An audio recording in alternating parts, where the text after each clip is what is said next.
Michelle Bunting, welcome to Nature of Reality Radio. Thank you for reaching out to me. You told me that there were some things that happened apparently on Facebook that suggested that the creator gods or your guardian angels and spirit guides or whoever wanted you to speak to me, to come on my show as a guest. There must be valuable information that's going to come out here.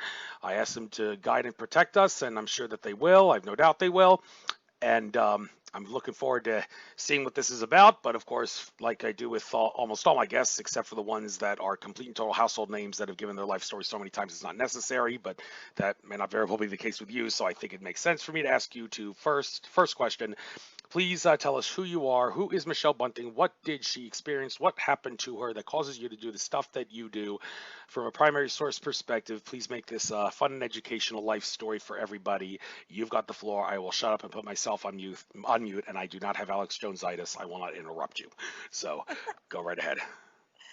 Well, thank you, Andrew. First, I want to say thank you for providing a platform for those in the spiritual and metaphysical community to have a voice and to share the perspectives and the information that each of us is bringing to the table. I think that's very important work that you're doing, and I wanted to say thank you first. That being said, yes, I was minding my own business, as it were, on Facebook. And all of a sudden, the nature of personal reality page came up. I did not click on it. It was just there. It was very interesting. I will say that I had seen it on Facebook a few times before and thought, that looks interesting. I'm going to have to go back and check that out. But this particular day, it was just there. And so I took that immediately as kismet and reached out to you and wanted to know if you would be interested in hosting the show. So thank you again. I will start out in a very non-traditional path. Most of my life has not been spiritually and metaphysically inclined. That being said, I started to have the similar things that happened with your radio shows Facebook appearance. I started to have appearances on my phone and on my computer regarding the book, Dr. Brian Weiss's book on past life regressions. I knew very little about it. I didn't have any friends who were metaphysically inclined.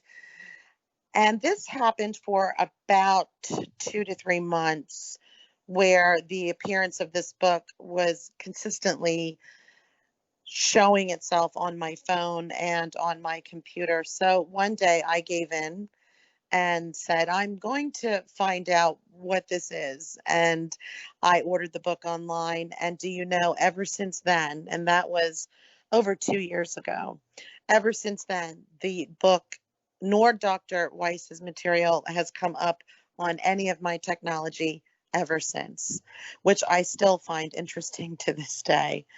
But I bought the first book, Many Lives, Many Masters, and I was intrigued because he too did not come from a metaphysical background. He came from a very traditional scientific background in the medical community. He was a well-renowned psychiatrist in his field, and one day he came across this young lady that he was having difficulty assisting until he accidentally stepped her into a past life regression. And so the book unfolds from there regarding his background and regarding the documentation that he kept regarding this patient that he gave a pseudonym for obvious reasons.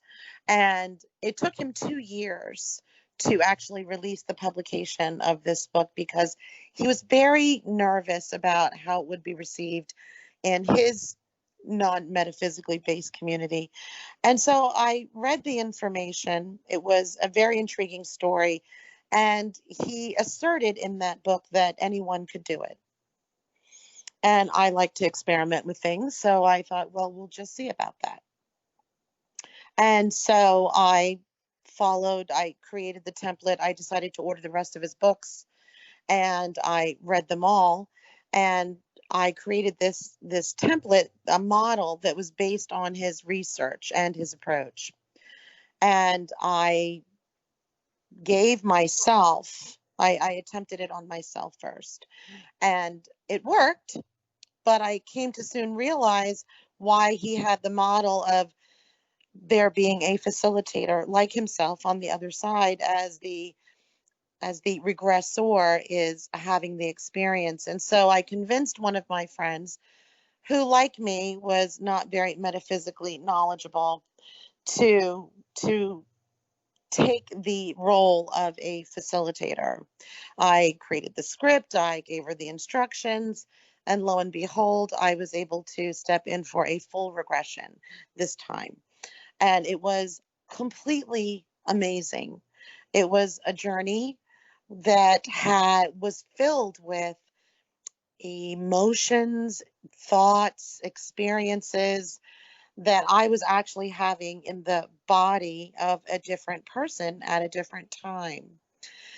And just like that, we became very interested in exploring all of the lives that we could. And for a period of 8 to 9 months, we performed past life regressions using Dr. Weiss's model on each other. Now, it should be noted that he mentioned in his book, some of them, that doing this process could cause an individual to be able to express latent psychic abilities. Now, he did not go into it in depth, so I paid very little mind to it, being very interested in all of the information that I was uncovering about all of my other lives. And one day, I went to my friend's house and I stepped into a regression. And I realized very quickly that something was amiss because I still looked like me. And I knew from having had many, many, many past life regressions that that is not supposed to be. Typically, when you have a past life regression, you are able to understand what you look like, what gender you are, the location in the world that you are in. And so I knew very quickly that there was something that was amiss because I still looked like myself. I had stepped somewhere, but I stepped into somewhere, the other dimension, looking like myself. And then I quickly realized that the place that I had stepped into did not have any other people, and it did not have any animals. It did not have running water. It didn't have any of the typical landscape things that one would encounter normally in a past life regression. And I knew that wherever I was, it was that way in as far beyond what the eye could see. That where I was, there were no other people. There was no other plant life. And so the interesting part about that was the place where I went, it was a beach, had very beautiful light colored sand, but no ocean. And the sky was a night sky without a single freckle in it. It was, imagine a dark canvas of midnight blue or black. All of a sudden, there were lights that appeared in the sky. And I, of course, assumed, based on what I knew thus far, that they were stars. And as I watched the sky fill up with these lights, I was able to surmise that these were not stars, but these were, in fact, beings, entities, non-physical, if you were. I was fascinated by the fact that I could know that they were not stars, that I could sense that they were beings, and they had appeared to me here in this place that I call it. I call it in this place. After that, a very large head of a male with snowy hair and a very kind face. And the face was so large, it literally filled up more than half of the night sky.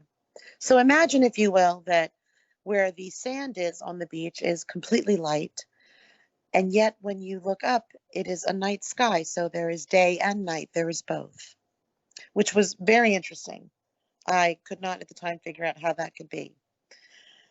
All of a sudden, I understood that, and understand that I did not understand who the very large head was. Again, having had very little metaphysical knowledge, the facilitator, my friend on the other side, I was sharing the information as it was occurring, and very appropriately, having been the facilitator for many past life regressions at that point together with me, she began to spontaneously ask questions in an effort to attempt to understand what was happening. We were not prepared for this not to be a past life regression, so we exited the place where I was. And for a time, we called the face in the sky Big Head. I know right now it's probably terrible to hear that, but you can understand that for two non-metaphysically knowledgeable individuals, this was as good as it was going to get at that time. When we went back a couple of weeks later to do another regression, we decided not to do the regression and instead to use the language, the meditative language, to step me into the place where I had gone last.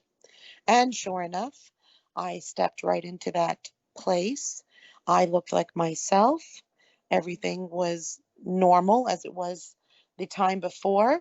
The stars began, or the lights began to appear in the sky, and there appeared the big head.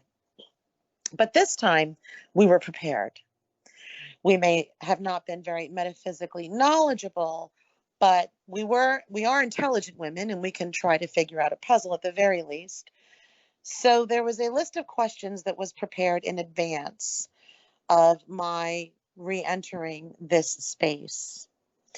And it came about through the questions and answers of what is your name, who are you, that the large face in the sky was all that is.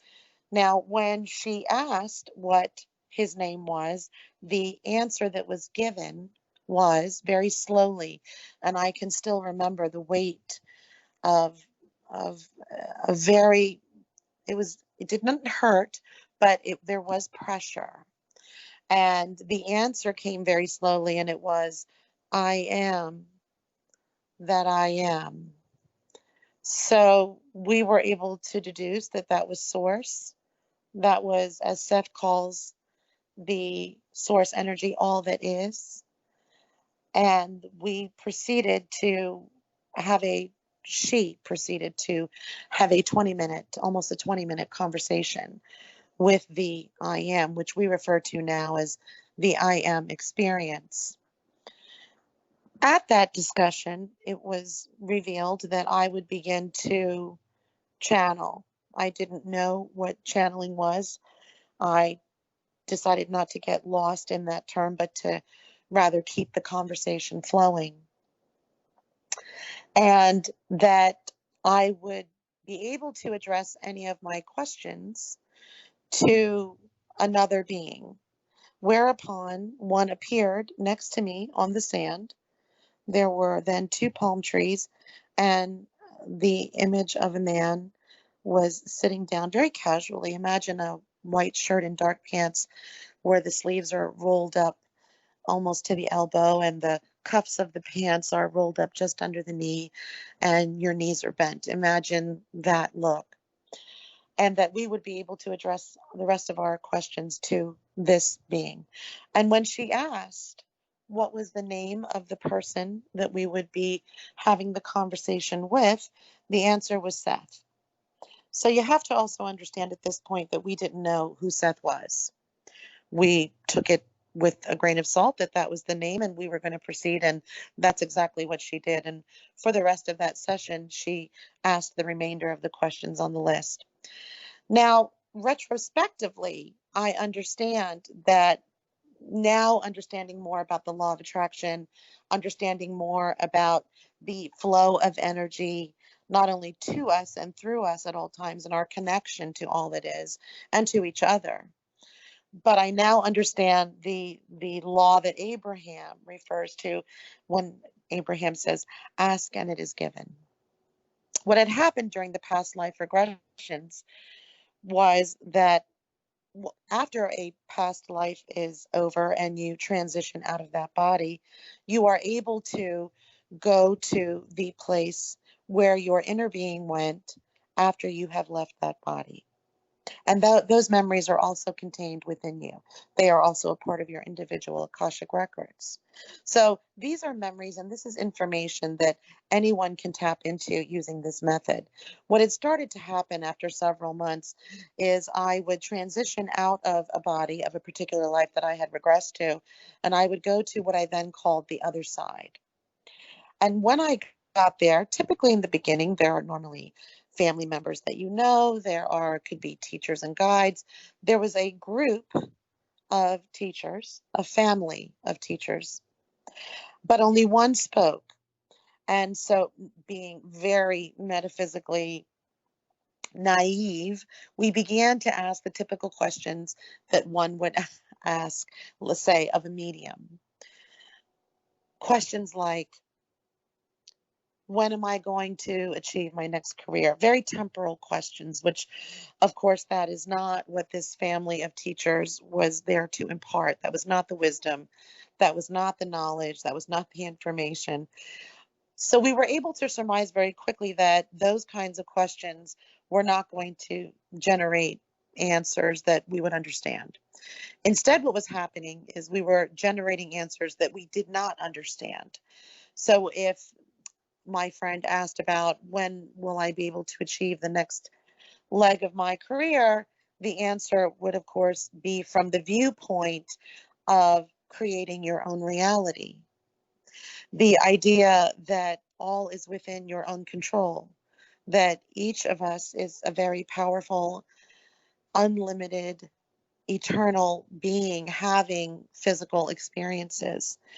So we did not really understand the language that was being used in words like energy, words like vibration, words like spiritual and connected and all that is.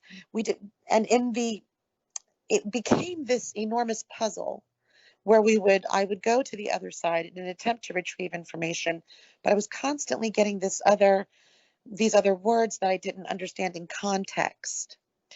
So I began to have this energy that started to burgeon, a desire that started to grow. I wanted to understand what they were saying after each of my regressions. I wanted to be able to have the conversation, but how and who and where would I get the information from?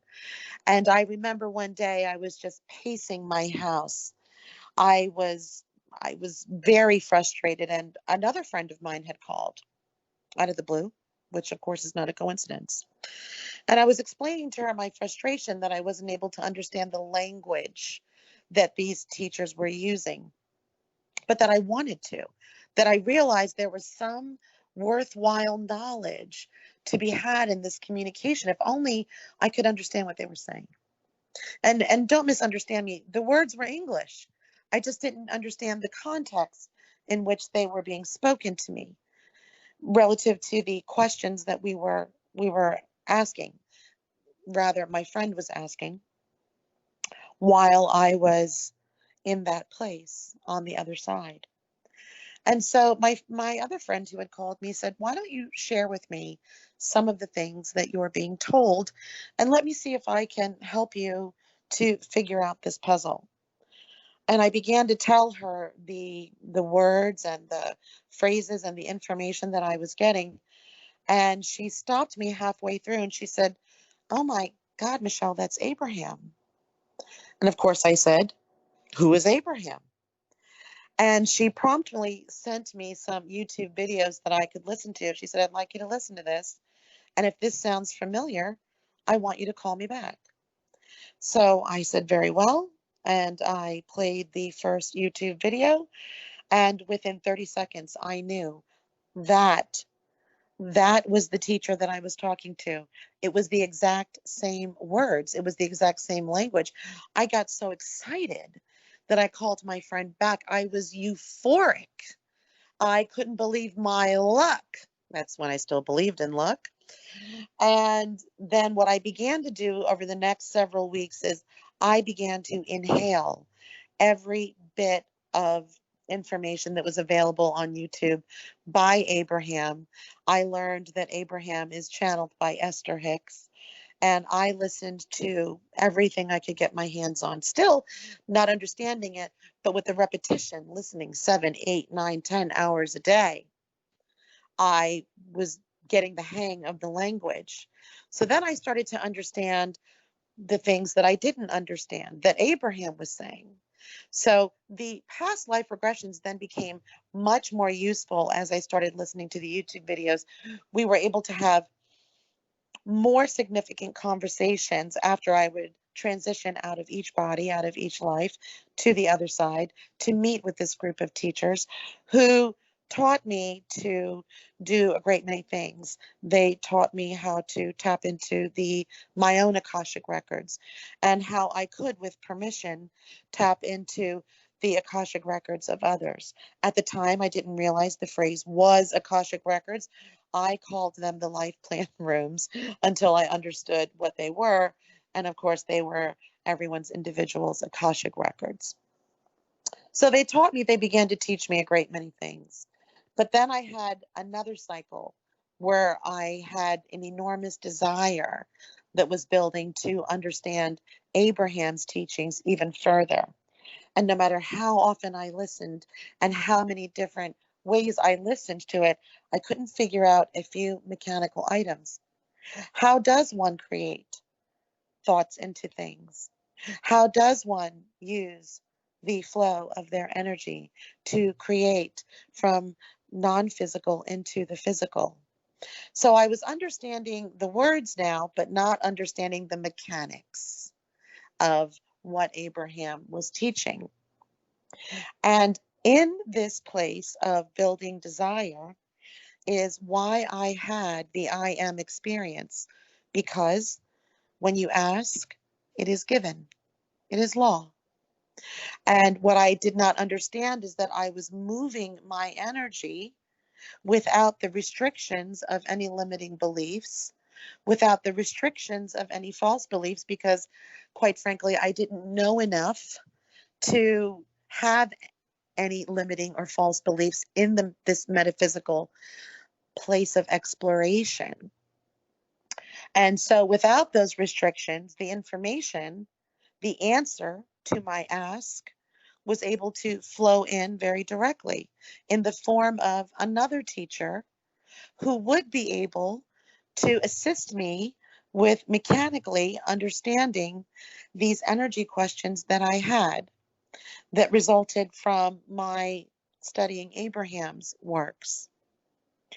And so came the time of my life where the clarity that I was asking for was delivered in the form of an entity who would be available to me at all times and provide to me the clarity that I was looking for. And it was joyous. And it was as though I had tapped in to a wonderful place in the universe where I could know whatever it was that I wished to know. And so then my friend and I, who had previously done past life regressions, had decided that we were no longer going to do the past life regressions. We were going to go down this path with this teacher called Seth, and we were going to formulate questions every week to which I would go into a meditative state and I would do this thing called channeling, where she would ask the questions and she would be able to communicate directly with the entity, the family of teachers called Seth, and she would be able to have that conversation herself. So if I had any questions, I would write mine down and I would provide them to her, because the particular kind of channeling that I do is trance channeling, which means I don't have any memory of the questions, and I don't have any memory of the answers. What I do have some awareness of is my body and emotions. But that's where it ends for me. So I would give her my questions. She would formulate her own questions. And then every week, we channeled the family of teachers called Seth for our own purposes. It was a tremendous amount of fun. It was a tremendous amount of play to interact with non-physical, with all that is. Until one day we were informed that I was no longer to do this activity in her at her place. And we thought that that meant we were no longer going to do that in the room that we had been doing it in. So she proffered very quickly that we could do it in another room. And the answer was no, she has to move out of this house. Now, at the time, I didn't understand why that was relevant. What does it matter where I do it? We were enjoying it so much, and we were getting so much information and expanding and evolving in leaps and bounds from the interaction. But out of deference to the request, I stopped channeling temporarily at my friend's house, and it had become such a glorious experience, and I was missing it. I looked for friends or family or anybody that I could offer this to so that I could have this wonderful experience. Understand that when I have completed a channeling session, I literally feel as though my body has been energized, as though somebody plugged me in to a wall socket and I could just leap tall buildings in a single bound, which is lovely for me. So I found friends and I found family that would humor me, also non-metaphysically knowledgeable.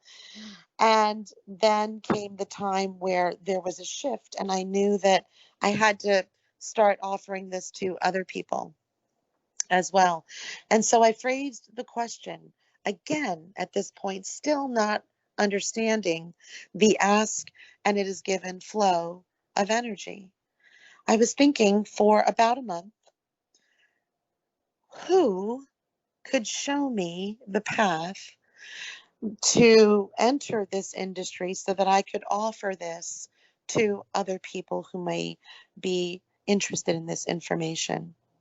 Where can I go that will help me understand where this path is?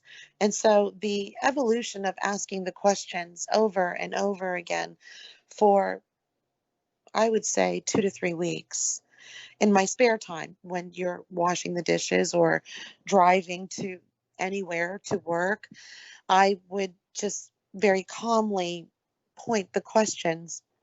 There must be somebody out there who could show me the path on how I could offer this. And I started a meetup group in September because we had figured out who Seth was, and there were books that one could read. And so I started to read the book, but very new to the Seth material. This was yet new language that I didn't understand. So I thought, aha, I followed the impulse to create a meetup group. I called it Seth Speaks Again. And I thought anybody who would be interested in coming to this meetup group would then have the opportunity to discuss it with me. And then together, my assumption was at the time that we could figure out what the information was, the mechanics of the idea that we each create our own reality could then be flushed out. But an interesting thing started to happen. As I continued to channel every week the family of teachers called Seth, I started to understand the information that was in the book that I was reading more and more. At first, reading the book was a struggle because the language, the words were being used in various contexts, and it was a very mechanical approach to the concept that we each create our own reality through the purposeful manipulation of our own energy flow in a co-creative experience with the universe, with all that is. However, as the months were going by, the information just was easier and easier for me to assimilate. And it came to a point where now I can read something only once and I understand it, which is a very long way from last year in September, where I was hoping to come together with a group of other people interested in the same information so that I could try to figure it out. And so now I teach the mechanics of the law of attraction information. I teach the mechanics of creating your own reality through the meetup group. We're coming to the conclusion of this book, and the group has grown quite a bit. I now have attendees that attend our Zoom meetup discussions on this book, The Nature of Personal Reality, which is a book by Jane Roberts, and it's a Seth book. I teach it to people from all over, from the Northeast, from the West Coast. I've had people chiming in from other countries and sitting in on the information. So it's really gathered a lovely momentum. In the interim, because I started the meetup group in last year in September, a gentleman had reached out to me in December and had joined my meetup group. And evidently, the most of the people who joined my meetup group had an understanding of who Seth was.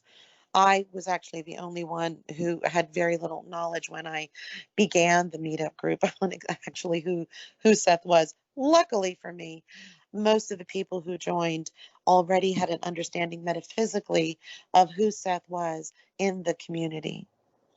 And so a gentleman reached out at the end of December last year and had just joined my meetup, and it was Daniel Endy, and he said hello.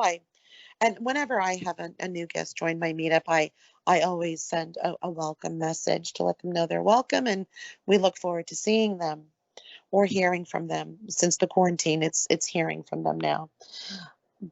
And I sent him the message, and he said, I've noticed your meetup group is very young. I've been running a very long-standing law of attraction meetup group in the Pennsylvania area, and it's one of the longest running ones. And he offered his assistance to me should I have any questions. And at the time, I thought it was very nice, and I offered a response that was, very polite and appreciative, and I thought that would be the end of it.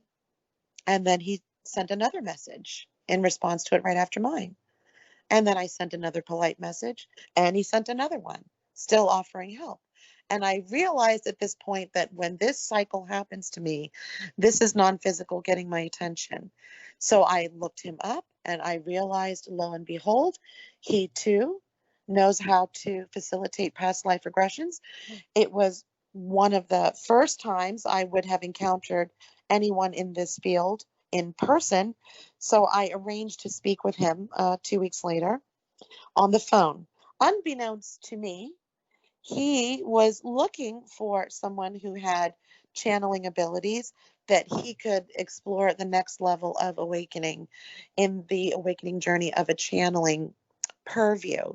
So we had manifested each other, and I received the answer to my question on who would be able to, with the decades of metaphysical knowledge that he had garnered along his journey in his path of expansion, was able to bring that to bear on my behalf and show me what the path was, for which we are working together now, and still very grateful. And here I am, to the place on the day when I saw your radio show. I had been channeling ever since February. I had done 3 in-person events in February before the quarantine was effectuated.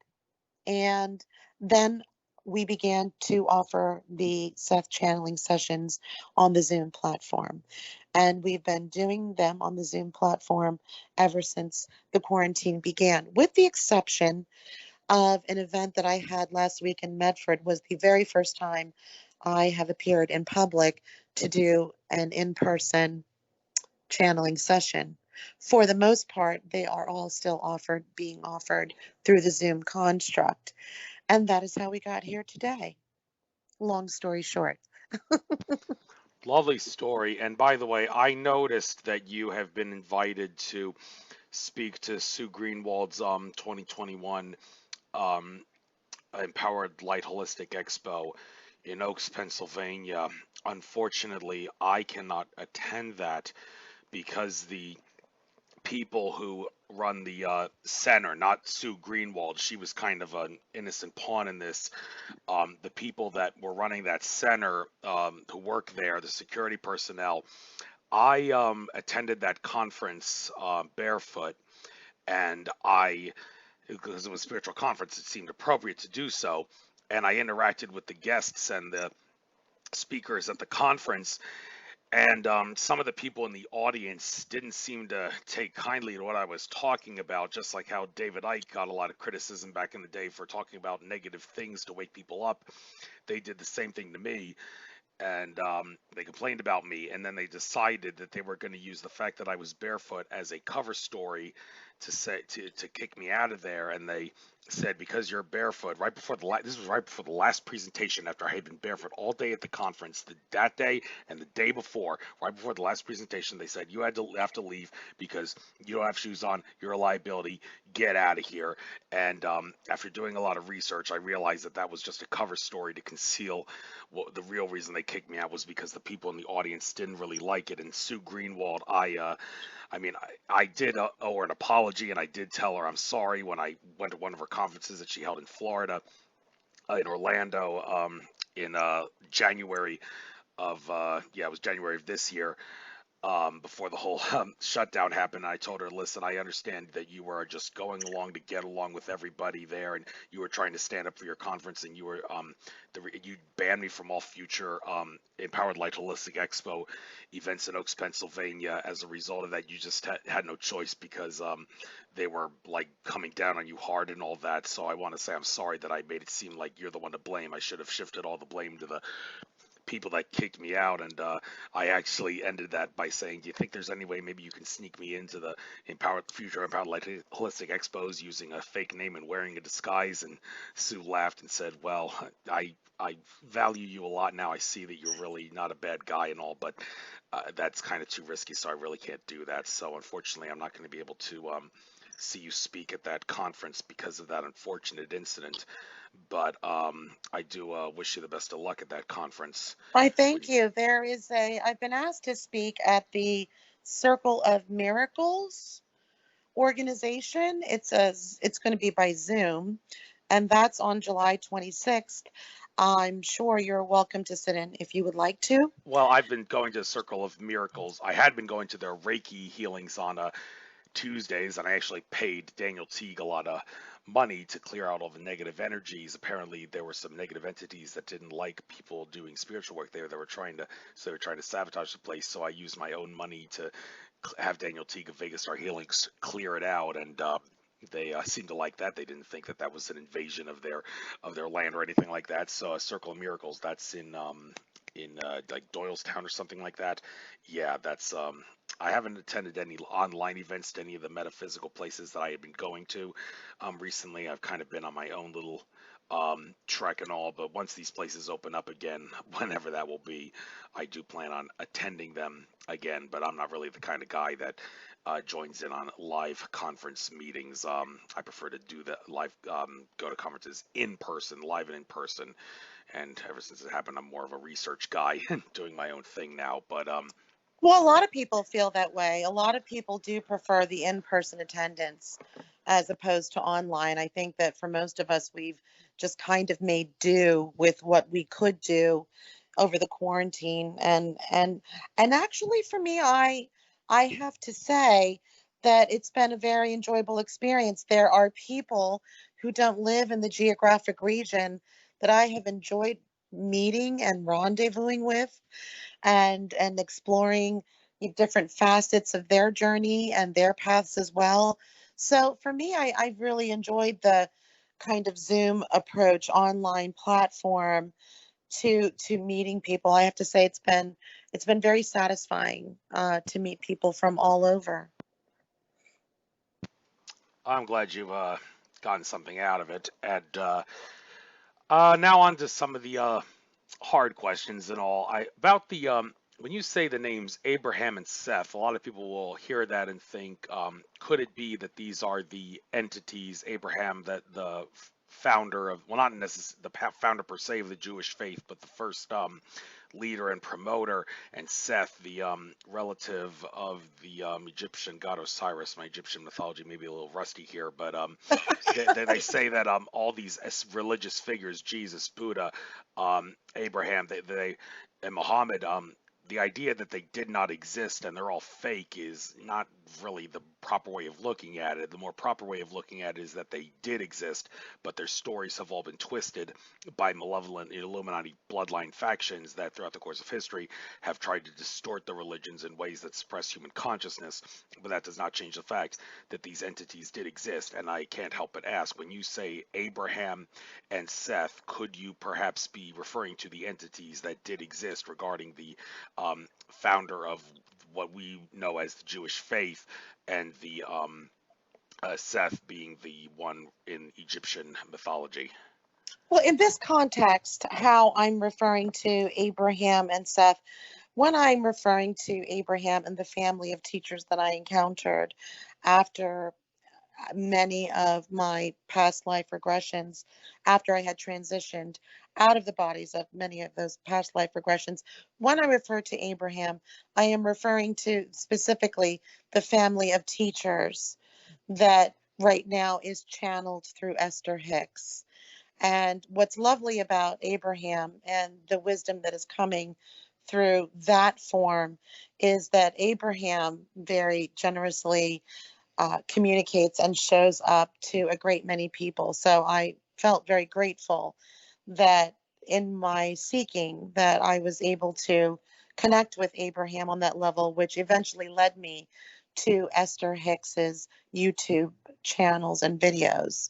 So when I refer to Abraham, I'm specifically referring to the family of teachers that Esther channels for the information that she puts out. I'm not sure if you've seen any of the Abraham Hicks videos. Oh yes, That's what, there's these cartoon videos where like people are like yeah, for like a talk now they're show going, thing. mm-hmm. Yeah, I've seen a lot of those and learn a few things from those. I do encourage people to watch them as well. They're not always preaching to the choir. There does seem to be every so often some valuable information that I never would have thought of and considered an epiphany of sorts. So it's definitely worthwhile to go You know, through that kind of I stuff. agree with you completely about that. There are some of those Abraham Hicks videos that I've listened to repeatedly, and yet months later I can hear one again, and somehow I'm hearing it differently. And I was able to get some information or a new perspective that I didn't quite understand maybe the first couple of times I had it. So it's interesting that you have the same experience. That's really lovely. Right, and you are very big on the law of attraction, although some say it should more appropriately be called the law of reflection because it's a reflection of what you give out is what you get. And the common criticism of the secret documentary that aired way back in the day and inspired people like Greg Prescott of in5d.com to create his site, the one thing that that documentary did not take into account was the destiny tuning factor, which is basically the idea that if you have blocks in your subconscious subliminal mind that will prevent you from manifesting, then it is vital that you get rid of those blocks in order for the secret to manifest into a law of attraction of wealth and abundance. Most notable example is probably how kids who have parents who argue about money all the time implants bad vibes about money into their subconscious thoughts so they can't use the law of attraction as well to generate wealth and abundance, and that poses a bit of a hindrance and a roadblock, and there are ways to overcome that. Now, I would like to ask you, what do you think some of the best ways to overcome that are? There are some. I personally, like every day for about 3 to 5 minutes when I'm doing work on my computer, I listen to these audios that have for money and abundance wealth generation. They are said to unblock. I got them from Mind Movies, I believe it was. Natalie Ledwell, Mm. prominent. Yeah, she these things that unblock blocks in your mind, and some might say that I've listened to them enough to the point where I don't have to listen to them anymore. But if you believe that you're only as strong as your weakest link, and you believe that they have these blocks have the ability to manifest over time, then I think I'm really not hurting myself by listening to them, maybe for just 3 to 5 minutes a day whenever I'm doing work and all. But there's other ways to unblock these blocks that prevent the law of attraction from manifesting, so that you can use destiny tuning to manifest it. Do you have any advice? You got the floor on this subject, please. It's an important I subject. do, and I appreciate the way that you said it, and the blocks is a very good word to use, and it is true because we are literally creating our own realities from the viewpoint of our limiting beliefs or our false beliefs. Now, understanding this, that thoughts, like everything else, have energy. You have your core belief structures, and from those core belief systems are the thousands of thoughts that are generated from that. And yes, you're absolutely correct that most of us acquired our limiting and false beliefs early in childhood from our parents, from our teachers, from our clergy who received their limiting beliefs from theirs, and so on and so on. And they're kind of handed down through various mechanisms. So what happens is we acquire these limiting or false beliefs in childhood at ages that when we're too young to really form our own and make decisions on our own what we would like to believe in. So we're acquiring these belief systems, and then of course because we believe them, we manifest them throughout our childhood and throughout our adulthood until we come across information that says, "Hey, did you know that you are creating, that your reality is a mirror of the things that you believe?" And so there is a mechanical approach to overcoming these energy blocks, because limiting beliefs, the limiting thoughts that we have, that most of us have and tell ourselves every day, have energy. And so then the what Seth teaches is the need to examine your thoughts and where they come from. And so you raised a very good one, money. Money is an interesting subject because different cultures, different backgrounds teach different ideas to their children about money. And it really depends on the vibration of the parent or family members that are imparting these beliefs to children. The first one is that this is a common saying, money is the root of all evil, which is not true. Money is a tool that we use to explore this life with. Money is one of the tools that we can create to experience diversity in our experiences here. That's what money is. And so then one must go to first the morality of good and evil and right and wrong, and then observe the framework culturally here. Let's say in our country, money takes on a very different meaning than just being a creational tool that we use to expand and evolve, which is really all that money is. And so if we can observe that we have thoughts about money and that those negative thoughts create an energy, well, if you're familiar with the emotional guidance scale, which I like to use, that Abraham teaches, the upper half of the echelon is where you find the higher vibrations: joy, passion, desire, love, kindness, appreciation. And then below the line is where you have your negative energies: anger, resentment, jealousy, hate, depression. And so the energy that is created by limiting or false beliefs create the energies that are found in the lower half of the emotional guidance scale. They're negative energies reflecting negative thoughts. If you understand who and what you really are, which is an unlimited powerful, eternal, spiritual being having a physical experience who is directly connected to all that is through the energy of unconditional love, which is the highest form, the most powerful form of energy in the universe. It is the energy of creation. It's the energy that has created everything. And it's an energy that each one of us houses. And unconditional love is an important concept to understand with respect to this energy, because any beliefs that we have about lack or vulnerability are going to be counter to the natural energy that creates our experience, that basically powers our reality. And so then the idea then is, if you can examine what your negative beliefs are, you can trace most of them back to a fear-based or lack-based concept. So if you had come from a family that has known great financial struggle, you were taught certain things about money. You were taught conditions. And remember that your energy is, in its core element, unconditional. So as you were learning conditions in your childhood, you were learning a framework, a platform, if you will, from which you were going to use as a springboard and evolve into ideas about yourself that are more in line with your natural energy, like the fact that you are unlimited, like the fact that you were always free, you were always safe, you always had the ability to create that harmony in your reality.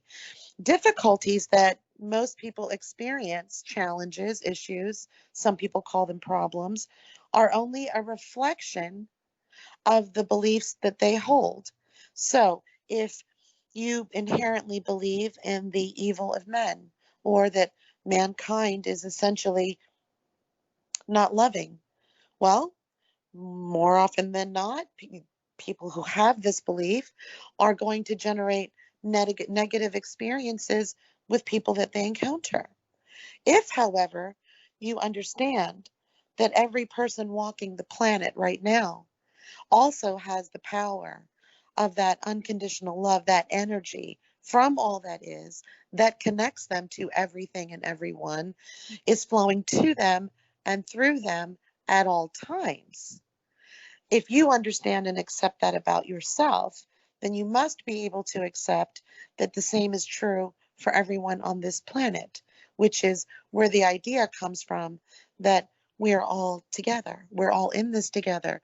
And essentially, we are all the same, despite the differences in our appearance, despite the differences in our socioeconomic backgrounds, despite all of the differences that we normally find visually or perceptually with other people on this planet. We are actually connected in this energetic vibration of oneness. And so, if you can accept that, one, you are an eternal, unlimited being by virtue of this unlimited power source that is flowing to you and through you at all times. Two, then you can accept that everyone else is as well. Then you're able to start observing the reality that you're in a little bit more pragmatically. Then you're able to say, I understand, I appreciate that my family loved me and had the very best of intentions to give me the information that would serve me from how they saw it, how they perceived their reality. I appreciate that. But I now understand that I have some beliefs that are creating elements in my reality that are unwanted. I'm experiencing things that I don't desire instead of creating more of the desired and more of the wanted in the life that I came here to live. So, if you then can understand this, the energy of limited or false beliefs creates a negative energy, which is normally based in fear or lack. And fear is the energy that blocks your manifesting the things that you desire. Fear of people, fear of identity changes, fear of growing, fear of love, fear of people in this world who seem to have more money and more power and more influence over us. In actuality, Abraham teaches there is no assertion, meaning each one of us is 100% responsible for everything that we experience in our realities. No one has the authority nor the ability to assert themselves into your experience without your permission. And what does that mean? That means there must exist somewhere in your belief structures a limiting or false belief that gives others the ability to do so. So, and some people do believe this, I do not, but some people do. If some people believe that those in power abuse that power and use that power to hurt people. And if they focus their thoughts and their beliefs towards this direction, and those people have lots of money. And so now power and money have now been symbolized into a focused thought of both being negative. As Abraham says, vibrationally, you cannot get there from there. You cannot create abundance in your reality if you have a perspective that money is associated with bad people. They are contradictory beliefs, and energetically, they stalemate each other in the creation. And so one of the most important things that Seth recommends, and he talks about it over and over and over again, is the necessity to face your fear. If you have the courage, and it really doesn't require much courage because we are always safe, and that will always be true if you believe that. If you believe that no one has the ability to assert themselves into your reality, then you understand that you can create a reality of safety. And if you can do that, then there is no negative consequence from very objectively identifying the limiting beliefs that you received in childhood. I'll give you one of mine as an example. And this was the process that I had to go through to shed this one limiting belief. My father was a very loving man. He was very verbally affectionate, very physically affectionate. But like so many others, he was worried. He was worried that his daughter was going to grow up in a world that would be unkind to her based on how she looked and because she was a woman. Now, understand, in this era that he grew up in, women were not what they have come into today. And so in his era, many women were secretaries, many women were teachers, many women had traditional, what was then known as traditional roles, and he wanted me to have the freedom to become anything that I wanted. And so with that loving intention, though, he imparted some limiting beliefs that were not true and formed the basis of my interactions as I grew up through my young adulthood. He said, "You are going to have to work twice as hard. And you're going to have to know 10 times as much. And all of this will mean you will only be half as equal and half as credible." That's a heck of a thing to set up. But I believed him because he loved me and he was warning me. And so from that point on, I learned to work very hard, which of course is a misnomer when one now is looking at the perspective of creating abundance from the idea that you can create it very easily if your belief systems are in harmony with your ability to receive that manifestation. And so I had to first understand I don't have to work very hard. What I do have to do is get into vibrational alignment and harmony with myself and with my source energy. That's what I need to do. And I know that once I do that, I will be able to tap into the energy that is resonating through me at all times that I cannot disconnect from. And first, I had to decide, what am I going to do with the false belief that I'm going to have to work twice as hard to be thought of as only half as competent? I'm going to have to say the truth. I'm going to have to say, I got that from my family. And although the intentions were honorable and loving, they were not true. And it is okay that it's not true, because had he known better, as Maya Angelou likes to say, he would have said better and he would have done better. But we are all creating and housing our belief structures based on what we experientially know right now, what life has showed us now. The other thing that I was taught was to beware and be careful of men that would want to take advantage of me.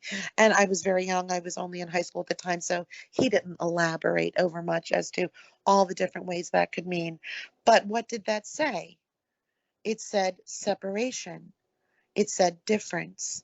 It said there's a difference between me as a woman and a man. And energetically, that's not true and flies in the face of the oneness that ties us all together. We are actually all the same.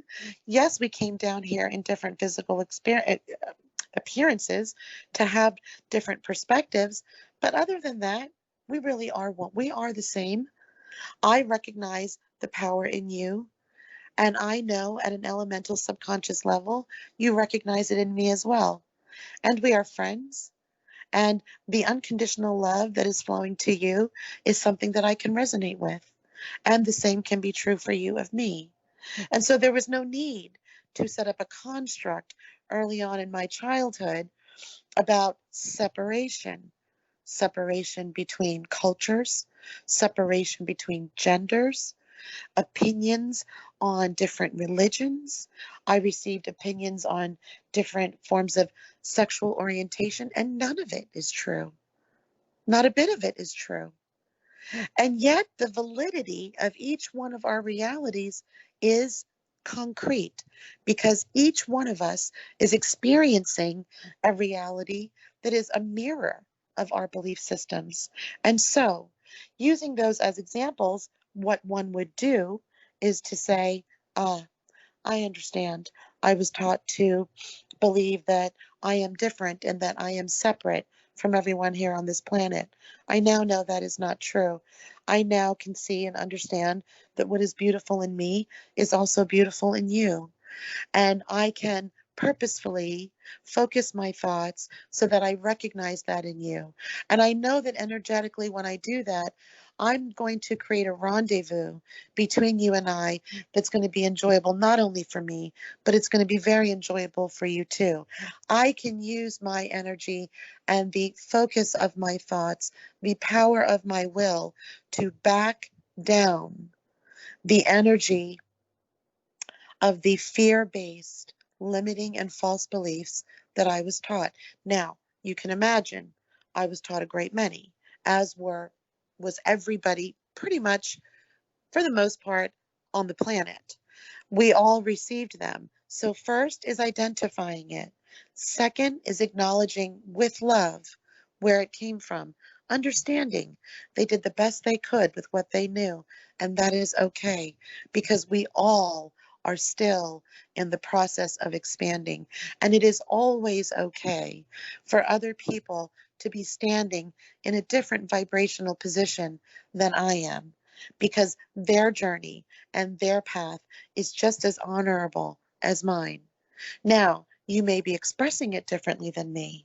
You may be creatively and spontaneously manifesting different scenarios than I am, but it doesn't make your path less honorable, less courageous, less brave. It is the same in that way as mine. And so that is how you begin to push back the energy of fear, which is the platform of your limiting and false beliefs.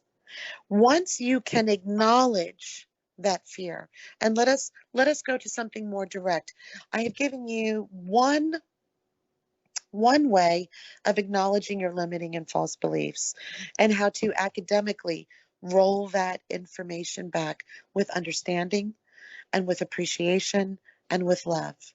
But there is another way where you could say, let's say there are people that have trouble forming relationships, loving, healthy relationships. And one could look at that very honestly and say, possibly, and I can't say this, every person's situation is different because their experiences, their experiential wisdoms are very different along their paths. But let us say, for the point of this example, that the reason why they struggle is because they're afraid. They're afraid of love. They're afraid of relationships because they have been taught that if they open their hearts and they love someone, that they will get hurt. And so, in effect, what they believe is that love hurts, which, of course, is not true. The way they are thinking about what happened is what is painful. Love as an energy does not hurt. Love heals. Love Love is the tie that binds all of us energetically together. Love is what has created not only this planet and everybody on it, it's created everything in the known universes. It's created things that we as the human race are still not cognizant of, and yet it has. And so that is the energy and the power of love. That love is what extends kindness to others who are suffering. Love is what extends compassion. Love is where patience comes from. Love does not hurt. It is our ideas about it is that creates the pain. And so here we can take this one belief and say, if I'm going to be honest, I will have to admit, let's say I am Jill or Sandy or Becky or somebody. I will say that in my experience, love hurts. And then once you have acknowledged that you have that fear, and because of it, I am afraid of love. Once you have verbally acknowledged the existence of a fear, the momentum of the energy of the fear stops. And what happens when you have stopped the energy of, of that fear, the momentum of that fear? What is created on the other side is space. It's the space that fear-based energy is not moving into. You have now created an energetic space with which to create a new vibration, with which to create a new belief construct that will serve you. And so let's do an example based on the fear-based thought that love hurts. I know that love doesn't hurt because I understand the full power and magnitude and creational force of all that love is. I love that it is the source of me and everyone around me. I love knowing that if I focus my thoughts, I can harness this power. I have the ability to point to a mountain and command it to move, and it must obey me. I love this energy inside of me. And I know that if I'm able to change my belief, which is what is a belief? A belief is a habit of thought that you continue to think, and it can be replaced by another belief. So once you have acknowledged the fear, you stop the momentum of its energy moving forward. And once you've done that, you now have created this beautiful space where you can create another habit of thought, another belief. And that belief can then take hold and gain momentum. That is the belief that you can reaffirm. Then you can move forward. Then you'll be able to feel the vibrational shift within yourself. And then you'll be able to see the shift in your reality. You'll be able to see the shift in your perspective alone once you do this one process. Why? Because in creating this other vibration and the stopping of the momentum of fear, you have created an ability within yourself. You have synapses in your brain that are wiring and refiring for the first time. You're reconfiguring how you perceive, how you think. And naturally, your perception of the world around you and all of the people who are in that world around you are going to naturally shift with you. And that's when you know you are on your awakening path. You are on your path of evolution.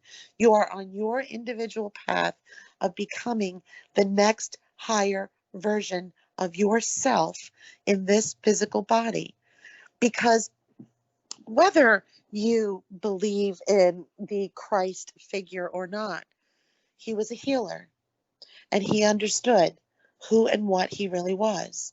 And he understood, because of that, who and what we really are. And he was able to what we call it miracles. But I like to say that was the normal.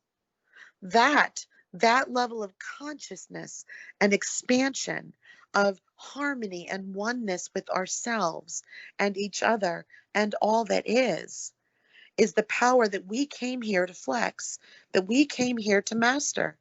Seth teaches that each one of us came here to become masters of the flow of energy, purposeful, deliberate creators, where we would masterfully take energy that from our non-physical and push it into our physical reality. And we came to master this flow of energy because when we transition out of these bodies, which we all will, and it's perfectly okay because we're all eternal. When we transition out of these bodies, there are dimensions, there are places that we are going to want to go to that we cannot achieve if we do not master the flow of energy in physical form first here.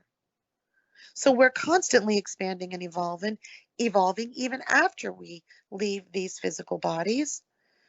And so basically, we all came here to achieve that level of consciousness in physical form and to wield the power that we each have playfully, joyfully, lovingly, having a tremendous amount of fun in physical form.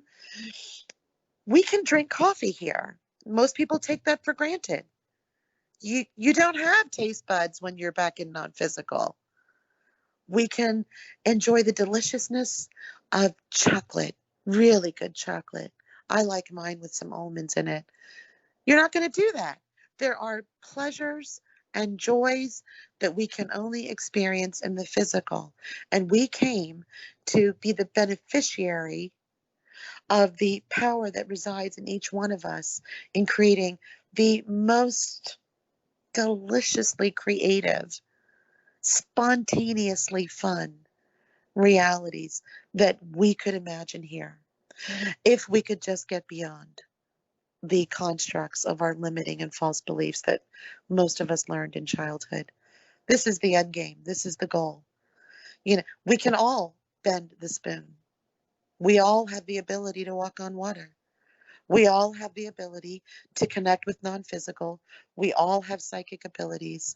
And that is the normal.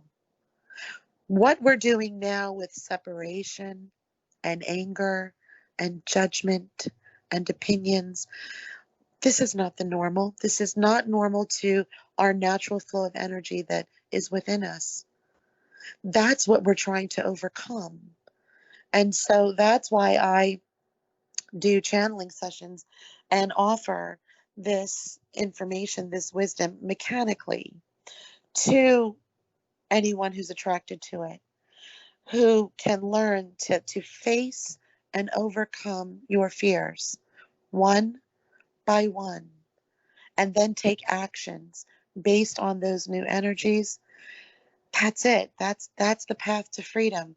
That's the path to freely expressing yourself without concern, without regrets, without limitations here in this physical body. That's why we're here. No question, and everybody's got their own path to go on, and we can all agree to disagree on what's the best way of going about it. But one thing that you mentioned that's very pertinent now and seems very pertinent in the coming future, if we are to believe that there's great things for humanity, because the energy, the vibrational frequency of the earth is gonna keep rising and rising and be better and better, then what sense is there to worry about fearful things? Now, this raises the issue of David Icke, who I mentioned earlier. I love the guy. I saw him live in one of his 9-hour talks live in London once, and he's woken me up and a lot of other people. But even though he did actually say in one of his talks, the one I saw, that after the Mayan calendar, the love vibrations of the earth will keep rising and rising faster and faster and faster. For whatever the reason, the guy seems to want to continue to focus on a if it bleeds, it leads, fear porn is the way to go mentality, whereby he sees a conspiracy in almost everything. And while he can make the argument that his intention is to throw a monkey wrench into the powers that be's agenda, um, and make sure that they can't control humanity. And as long as his intention is that he is not giving any power to the powers that be by doing this, one can certainly make the argument, and I myself have been critical of him in recent times, saying that he's making a big mistake trying to make a conspiracy out of everything and focus on fear-based things so much. In fact, he recently caused a huge brouhaha when he asserted that the coronavirus, oh, I said that nasty word, I shouldn't have said it. It doesn't actually exist, and that it's a fake, it's just genetic material exosome that they're testing for, and they test for the genetic material because they want to make more money, the hospitals do. And Cliff High, the WebBot guy, came out and said David Icke's brain is wired to see a conspiracy and everything. It's about time the guy start meditating and maybe do martial arts or something, because it's starting to take a toll on him at a very bad time when he shouldn't be focusing on negativity so much. But I mean, David Icke's going to say, hey, I want to stop the powers that be, and hey, I'm very passionate about this. And after all, as they say in journalism, if it bleeds, it leads. I'm going to get a little attention and publicity. What's wrong with that? Of course, Alex Jones loves that too. And so, of course, he and David Icke didn't see eye to eye on Trump for a little while. So he wouldn't let David Icke on his show for a little while. But since then, they've kind of reconcile their differences. But anyway, the point is, people will agree to disagree on whether or not focusing on fear-based things is a good way to go. And those that make the argument that as long as my intention is to throw a monkey wrench in the agenda of the powers that be because I want to stand for love, then there's nothing wrong with me trying to expose every last weak link in humanity's chain to get rid of all the bad things. And that is basically what people like David Icke are doing. So what's your take on this issue that people can't agree on? I think it's interesting. I want to go back to the first part of your comment when you began speaking about everybody not really being in agreement on the idea that everybody is here on their own journey and on their own path. Let's go back to the basics. The energy of unconditional love that is flowing to each one of us from all that is that. It is unconditional. And it's important to really break that down and understand what that means. That means that source energy, all that is, people refer to this energy as God, does not judge us, in that there is no right and wrongness to our journeys and to the paths and how we're creatively expressing ourselves down here. And why is that? Because each one of us came forth into our bodies understanding that, one, we had the free will to create whatever reality we wanted from whatever vantage point we wanted. We had the ability to use our challenges and contrast and issues as platforms, as the springboard for our evolutions. And you're right, everyone's is different. Now, source energy, all that is, does not judge our journeys. That's why it is called unconditional. And so what's interesting is that we've all been taught to be conditional with each other, to form opinions, to form a judgment on your journey. Andrew, you are entitled to come here and create whatever reality you wanted to. Your free will is sacred, just as mine is. I understand that your evolution and your expansion and your ability to move your own energy is all within the purview of your choices and your decisions. And your journey and your expression, your creativity on how you want to do that may be very different from mine. But if my job, if the task that I have set myself is to aspire to the level of consciousness that is the highest version of myself in my own body, so that I could become the master creator, the master manipulator of my own energy, then I must also see you the same way that source energy does, without judgment. I must see you and see your journey and see your path in the same light that all that is does. And that is this: it's beautiful and it's perfect for you. And you're doing it just the way you want to, as you should, as you're entitled to.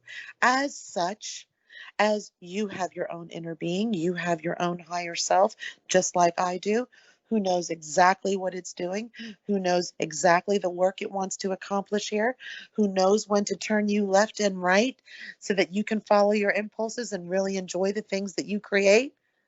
I can just sit back and have that be enough and say, Andrew's on his path and he's on his journey. Yeah, he's doing things a little bit different than me, but so what? He's entitled to. He's entitled to the evolution of his expansion without judgment. It is the energy that he is afforded every day from source energy, from God, from all that is. And if I want to harmonize my energy with my source energy, then I need to start using my focused thought to observe Andrew and everyone else in this world from the same perspective, which is not easy. It requires a new habit of beliefs. It requires new habits of thought. It requires me reinforcing to myself every time I see someone expressing themselves differently than I would in my reality, first to honor another courageous, eternal, unlimited being having a physical experience here just like me. And once I've got you in my line of sight as who and what you really are, the tendency for me to want to form an opinion, the proclivity that I might have had in the past to form some sort of a judgment call on anything that you're doing evaporates. Because what I can't do is be conditional and unconditional in the same space. I have to choose. As they say in the Matrix, the problem is choice. It always is. But the choice always comes with our thoughts. Our thoughts are what controls our perspective and the realities that we create. So, with respect to all of the people that you mentioned and the approaches that they're using towards how they want to communicate with others, the right and wrongness of it, I first have to remember, in as we're speaking of them, that first, there is no right and wrong. There is the unconditionalism of acceptance for the beauty of your journey and theirs. And so then, two, once I'm able to keep that in perspective, I can say, of course, you're all entitled to create whatever you wish. You're all entitled to creatively express yourself in any way that you wish. And quite frankly, you may have heard this before from other teachers, how you're creating your reality and the creative expressions, the spontaneity that you want to employ within that framework, Andrew, is none of my business. You know what is my business? The reality that I'm creating. And if I want to help be a part of the collective consciousness, of the rising global awareness, of the rising vibration of this planet and everything on it, then what I need to do, what I know to do, is use the power of my focused thought, because I am powered by the energy of creation, as are all of you. But I'm going to choose to use the power of my focused thought to think about the people who may be expressing more fear-based ideas. I can use my telepathic abilities, my psychic powers, because we all are. We all are, Andrew. I can use the focus of my will, the power of my thought, which is in my present moment, to say telepathically, everything is going to be okay. All is well. Nothing wrong is happening here. You're perfectly entitled to create your own reality. You have already received the acceptance and unconditionalism of love every minute that you're here. I too am going to extend you the same thing. I'm going to send you the love from me to you, because it is an energy. It is an energy that we can project. And that is why the vibration of this planet is changing, because more and more people, Andrew, are waking up. People who don't know anything about the metaphysical world, like me, are waking up. We're waking up into things that we have no idea what those things are, but we're allowing enough to go with the flow. We're allowing enough to allow people, new people like you, Andrew, providing this forum for vibrational light workers to have a platform, to rendezvous and to assist each other with this rising global collective consciousness. And I can choose to focus my thoughts and the energy of my thoughts on everything that I just said instead of what somebody else said. Because, quite frankly, whatever he's thinking is none of my business anyway. It isn't. He's in charge of his own reality, and I'm in charge of mine. And if I want to effectuate change in this world, I can, through the power of my energy, through the power of my thoughts.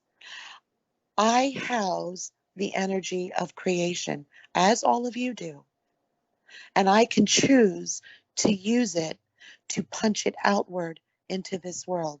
Not fear, not vulnerability, not insecurity, not judgment, not opinions. I can choose instead to push out the energy of my love into the world by not judging you, by not judging him, by not forming an opinion, by honoring the fact that each one of you is on a very sacred journey of your own. And that is good enough, because that is the foundation of why everyone here on this planet is already worthy. There is no unworthiness. The only unworthiness and the only separation that is created by the limiting beliefs that we grew up with. But once we can shed them, Andrew, it's a different ball game. It's a different world. And your journey is as sacred as mine. And that is enough for me to know. And if I want to do more, and if I want to assist you, then what I can do is I can send you the energy of my love through the power in my present moment, which is through my thoughts. Well, that leads into that was a very, very interesting way of looking at it. People can digest it any way they please. That leads into what I want to talk about now: thoughts and emotions. And my understanding of the difference between thoughts and emotions. Well, first of all, thoughts seem to be more masculine energy dominant. Emotions are more feminine energy dominant. Not to think that one should be more important than the other, but of course on Mother Earth the feminine energy is going to dominate. That's just the nature of how things work on Mother Earth. Now, regarding how thoughts create reality and how your emotions create reality, This raises an interesting question about what things that we think of as fantasies, when is it okay to think of them as real because we can think them? I mean, classic example, Santa Claus, the Easter Bunny, and the Tooth Fairy. I mean, by virtue of the fact that there's an infinite number of universes out there, and this isn't me talking. This is I actually get this from silverlegion.org. Tanath, who is a representative of the Silver Legion, has this on her website. Different levels of reality.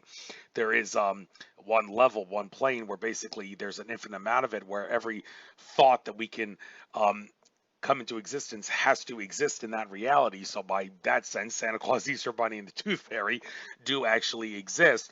And I bring this up for another reason. I actually, when I was a kid, a young lad, there were about 2 or 3 occasions where I lost a tooth and did not tell my parents about it and put it under the pillow.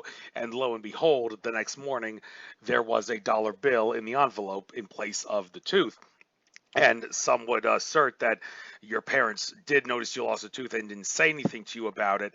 But I am inclined to believe, no, that's not actually what happened. Either there is a tooth fairy, or there, by virtue of the fact that we're all consciousness, some entity or force out there replaced my tooth with the dollar bill, and my thoughts were what enabled that to become reality. So I hear you laughing, but how can we make sense of this for anybody else who may try to do the same experiment I did and believe in the tooth fairy as a result of it?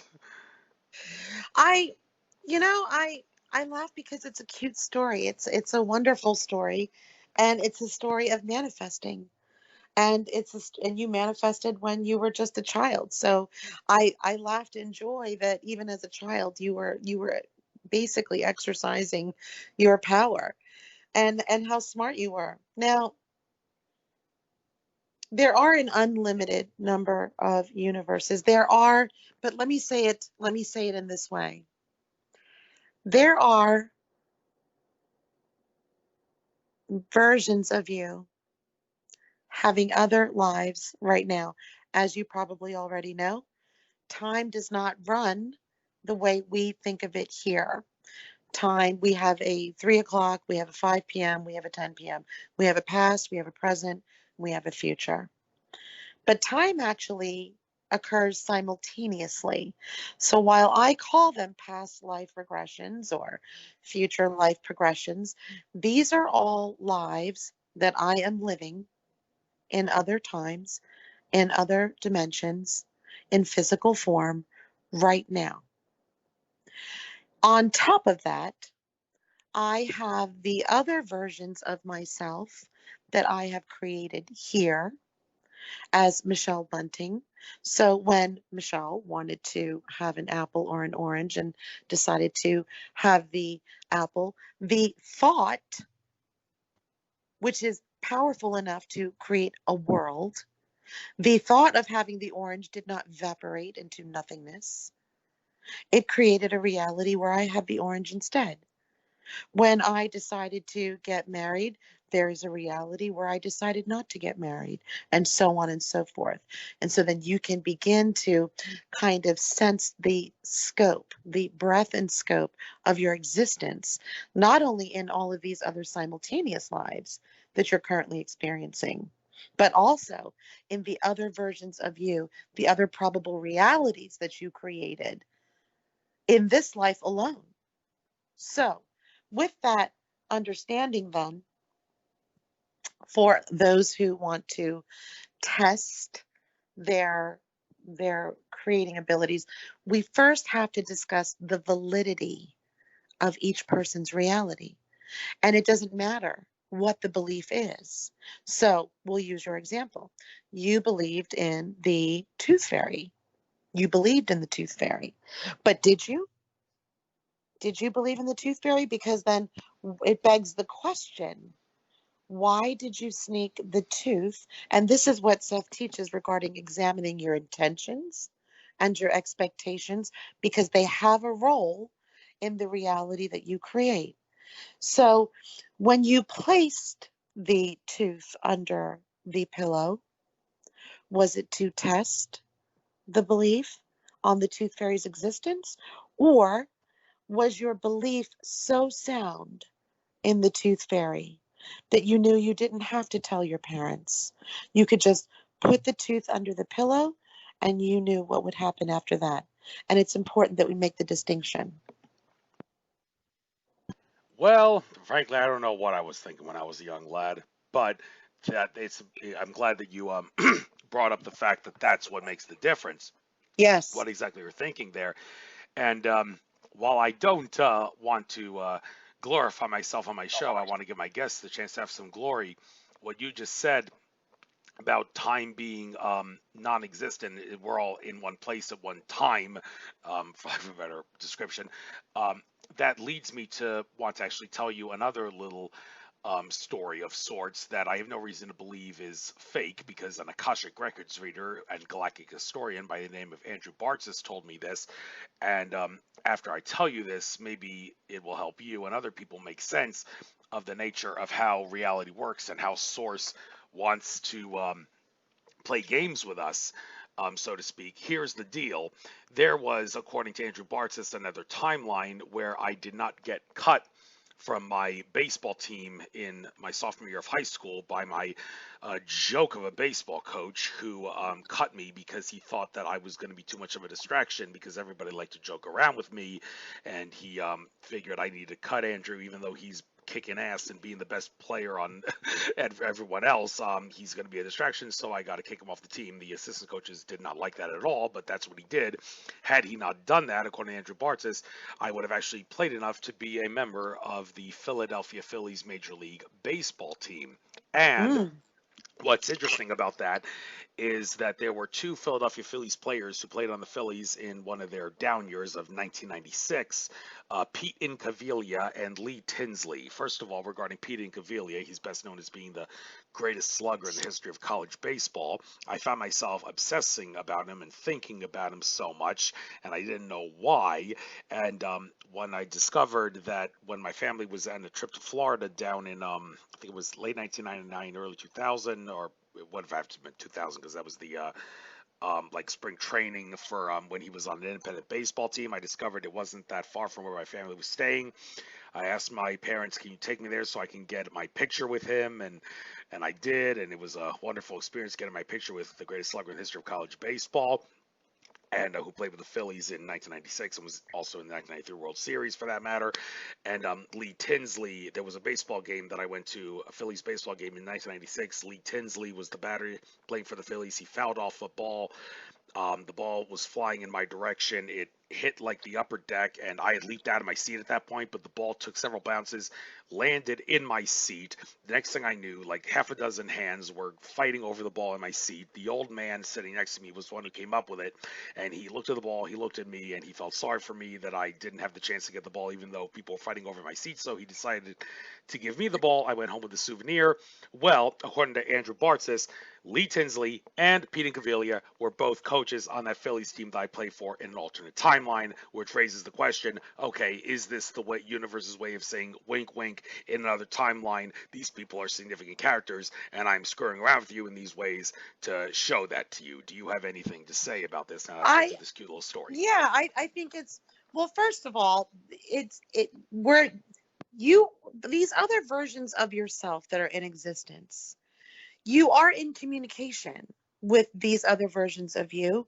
Predominantly, most of us do it while we're sleeping. However, when you're tuning in to another version of yourself existing in another reality, that can manifest in a plethora of ways. So it's entirely possible that you are absolutely tuning in to that version of yourself in that reality. Absolutely, yes. You can do it while you're sleeping. We call it the dream state, but a lot of times when our bodies are sleeping, we are actually going to these other versions of ourselves, and we're gathering information, things that's going to be useful for us here, and vice versa, to be very honest with you.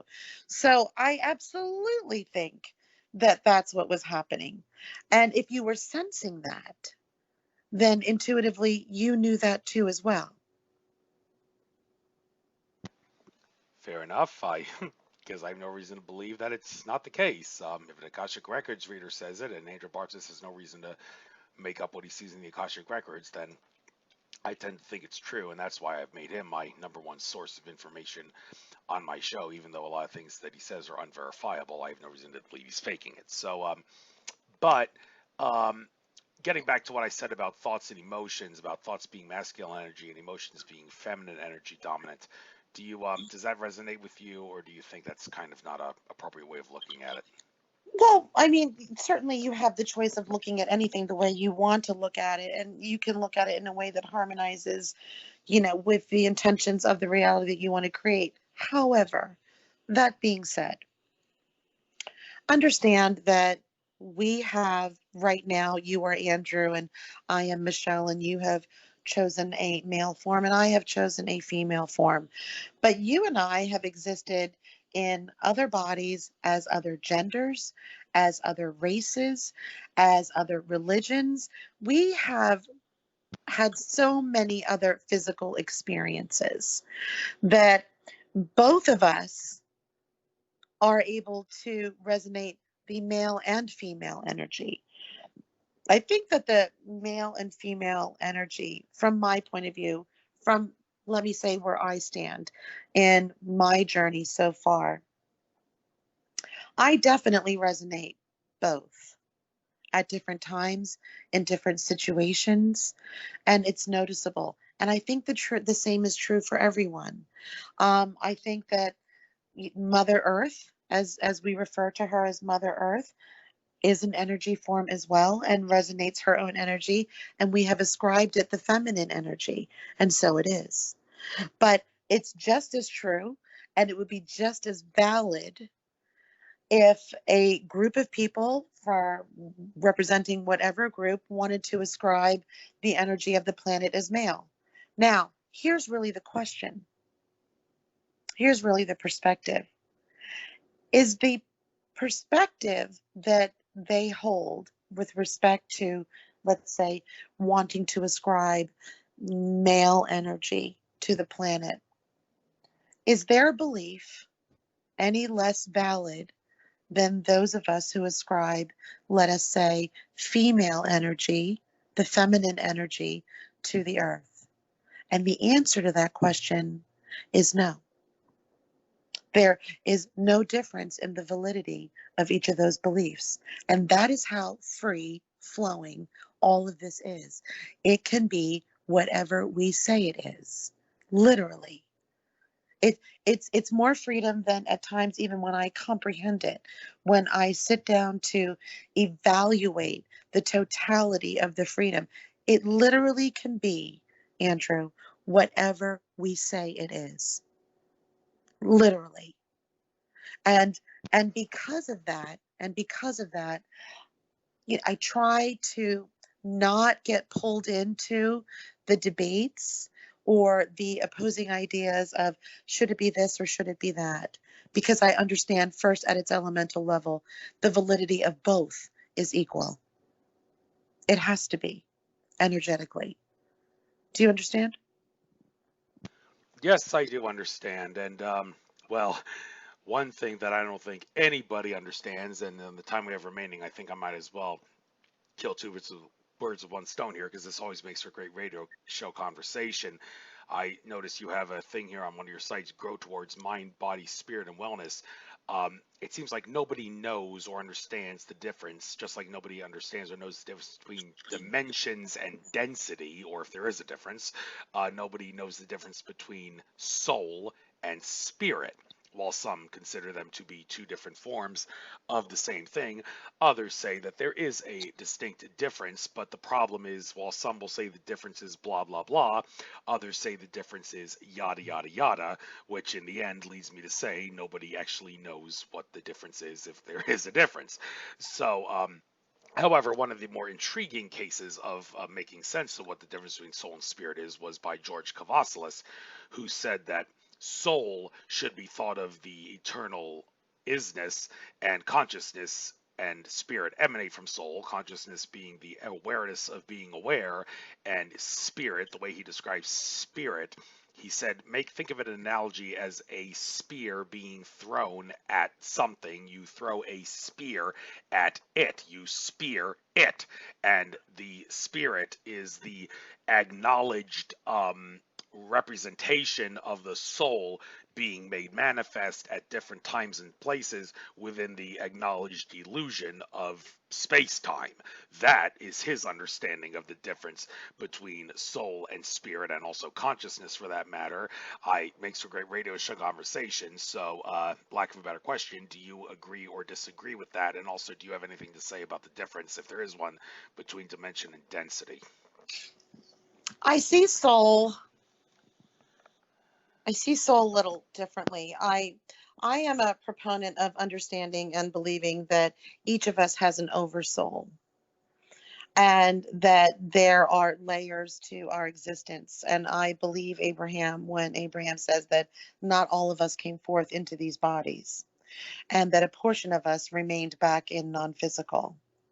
And so how I like to view my existence, the totality of my existence, is one, understanding that my soul, or some people actually call it an inner being, is not inside anything at all.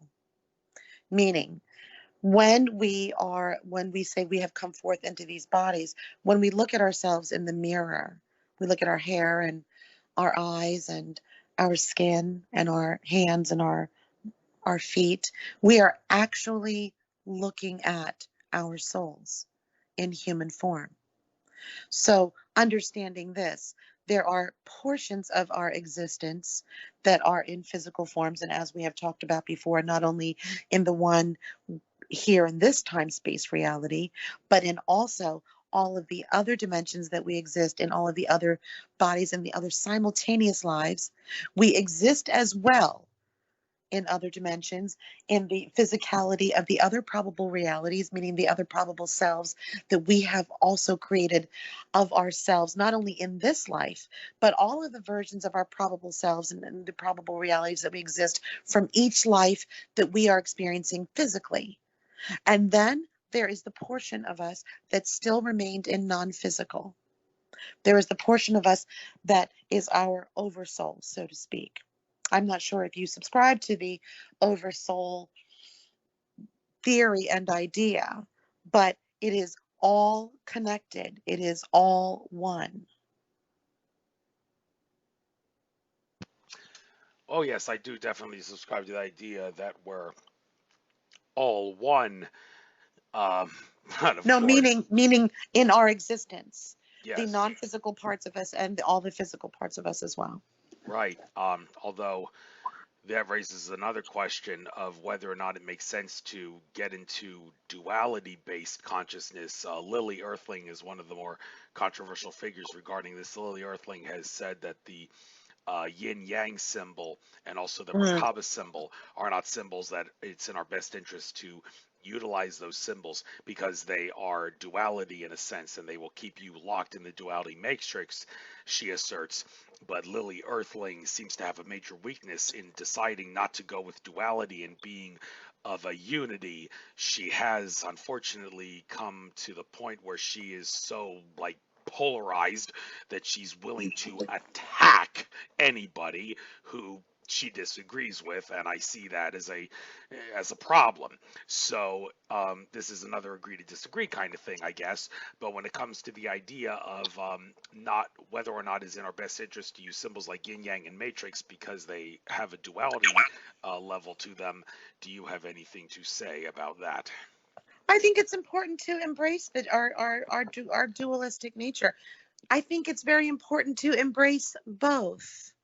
And the reason why is because it is at its core the duality of our existence is the nature through which we evolve. Even when we leave physical form, even when we transition out of these bodies, we're going to transition back into non-physical. We're not static. We're not going to be static when we transition back into our non-physical forms. We're going to continue to evolve. We're going to continue to expand as we were meant to, and we need that duality to do so. And we need the energy of that duality to do so. To want to only embrace one without the other, I think implies maybe not a full understanding of the movement of energy and the necessity that duality plays in our evolution, not only in physical, but also in non-physical. And so, as Abraham likes to say, embrace it, because it is a part of our expansion, and appreciate it. Appreciate the duality. So, yes, I think it's fine to have them represented together and embraced wholly. Yeah, and I guess maybe this will be the last subject we talk about before we call it a day. Mentioned George Kavaslis. I can't help but pick on him regarding his assertion that the chakra system is not the way to go, because he asserts that chakras, even though they are real, they exist, and they do learning about them may be fun and educational and all. In the end, they're really a matrix construct thing. He asserts that the best way to go about life is to go with the heart, always speak from the heart, be with the heart, just be and use the heart at all times, and you can't go wrong. My argument with that is, okay, well, if you can go with the heart all the time and not get bored, more power to you, but you're missing out on the spice of life that is variety. And I've flat out made it clear that I have no intention of doing what he says when from my movies that Sida mentioned earlier that Natalie Ledwell runs. I think I've made a lot of benefits from it. I've decided to download some audios for some chakras that are above the chakra system, above the crown chakra, and I have no reason to believe that getting those audios involved is not going to help me transcend to higher levels of consciousness, which is what you want to do on this earth. So Yes. but the idea that just go with the heart and you can't go wrong, you think George Kafoslis is being a little too boring with that kind of attitude, or is boring the wrong way of looking at it? Yeah, I don't know that I would say it's boring. I would of course first, as I said before, very much honor that he can pick and choose the select the items that he would like to believe in, that are going to create his, creative platform for his evolution and his expansion. I don't think there's anything wrong also in believing in the validity of the chakra system. A lot of people use it for the benefit of others. They use it to get in tune more to their own energy, but also at the same time, I would have to honor and also respect that he has the the choice and the decision, and he can make any intention he would like to create the belief systems that allow him the expansion that he is looking for. And it doesn't have to be what I believe in. And and we're all going to get there in very different ways. No two paths are going to look the same. And again, Andrew, I really think that's okay. I think that it actually allows me to see how everybody else is doing it very individualistically and very creatively on their own, and it just makes me smile. So no, I don't think I would call it boring. I think it's okay for him to have that position, and I think it's also okay for others to have really utilized the chakra system in helping themselves and others as well. Fair enough. So we've almost reached the 2 hour point, so I guess I'll give you the chance now, Michelle. Get out anything you'd like to get out. Get out your websites, your contact info. And before I give you the chance to do that, though, I just want to let my fans and listeners know that I will upload this to YouTube by midnight tomorrow, like I promised all my guests, the whole kit and caboodle interview. But I also am uploading interviews now in hour increments at most to cost.tv, which helps you monetize through the cryptocurrency blockchain.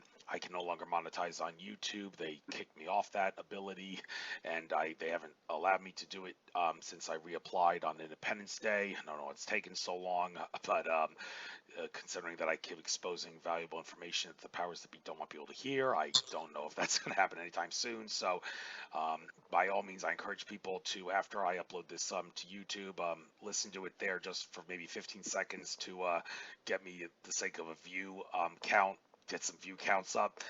But that after 15 seconds, please listen to the parts that are going to be uploaded to cost.tv. I'm still trying to figure out how to do that because I got a new computer and it's taking me a little time now to figure out how to work that and chop down the videos and slice them in ways to make them hour long, because Cost.tv only allows for hour increments, so I have to do it in parts. So that's the way it's going to be from now on. Just wanted to get that out. But now, Michelle, you can get out anything you like in these last couple of minutes and your contact info and things you're going to be doing in the future. So let's close this out. Andrew, I just want to say thank you again. I really think that the forum that you have created that allows people to come and interact, I think that you have found various platforms to get the information out is a blessing. It's an assistance to the world and to the collective consciousness that we are all trying to contribute to. And again, I can't thank you enough, first of all. So my thanks to you, Andrew. The other thing I'd like to say is that if anybody would like to have further conversation, you can find my number at theconsciousnesscultivator.com, or you can go to my channeling website, beyondabraham.com. Feel free to send me an email or message, and I would love to talk more with you about your simultaneous lives, past life regressions, and any channeling that you might be interested in. And Andrew, thank you so much again. This was really wonderful.